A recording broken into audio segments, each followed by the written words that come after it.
Ayub dan Allah. Shalom Bapak Ibu Saudara yang dikasihi oleh Tuhan. Jadilah sahabat atau kawan yang menaruh kasih setiap waktu dan menjadi seorang saudara dalam kesukaran. Saat teduh kita hari ini dari Ayub pasal 38. Mempunyai banyak kawan itu asik ya. Apalagi kalau kawan yang bisa diajak berdiskusi atau sharing tentang apa saja dan dalam situasi apapun juga.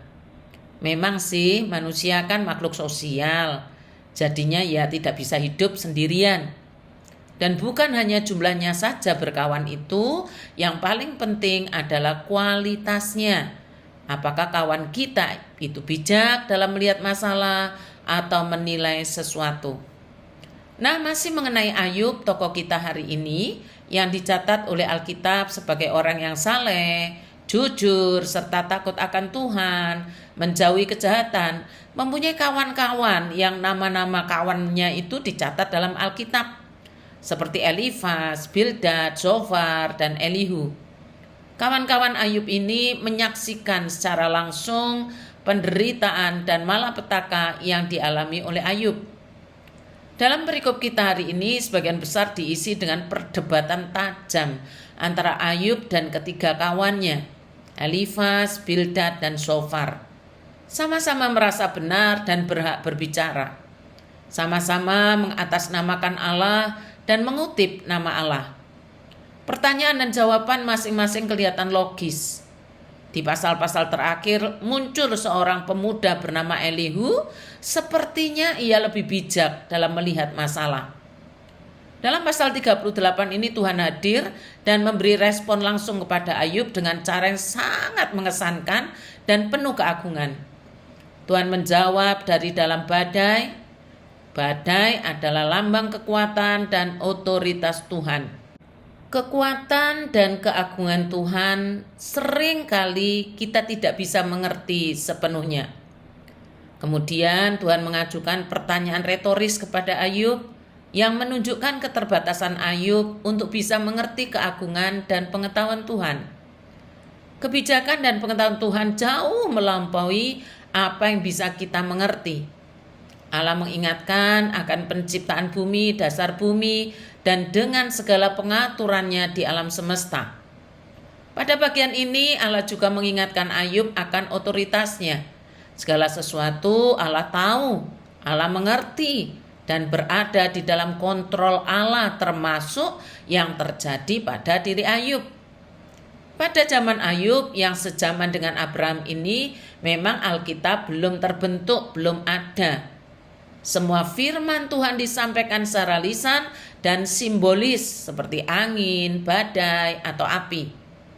Tentu Tuhan tidak bermaksud kepada kita hari ini untuk mengingatkan kepada kita dengan cara yang sama seperti yang dialami oleh Ayub. Tidak demikian, saudara. Allah mau supaya apa yang sudah dicatat dalam Alkitab menjadi petunjuk iman kita ketika menghadapi persoalan yang serupa.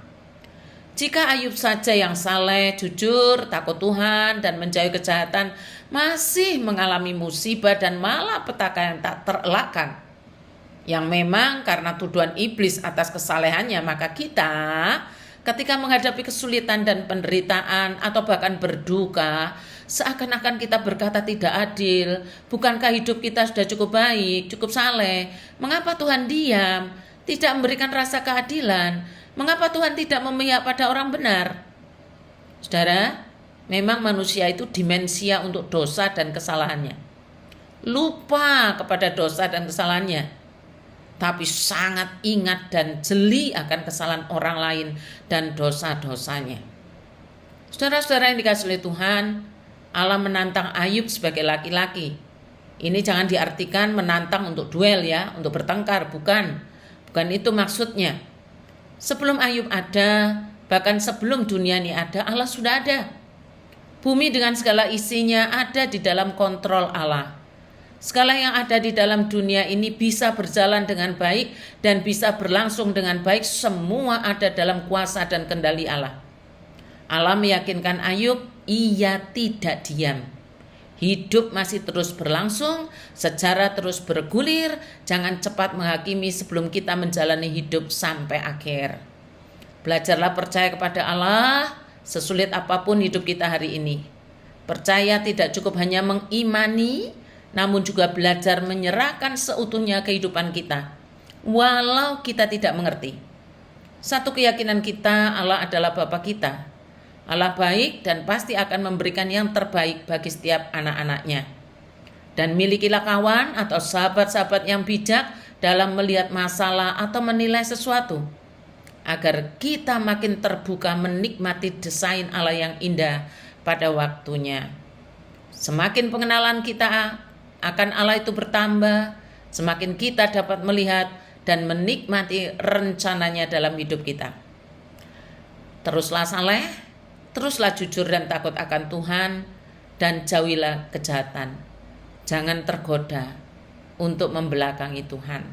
Selamat ulang tahun Ibu Yohana Nartati. Doa akan saya japri. Terima kasih. Tuhan Yesus memberkati.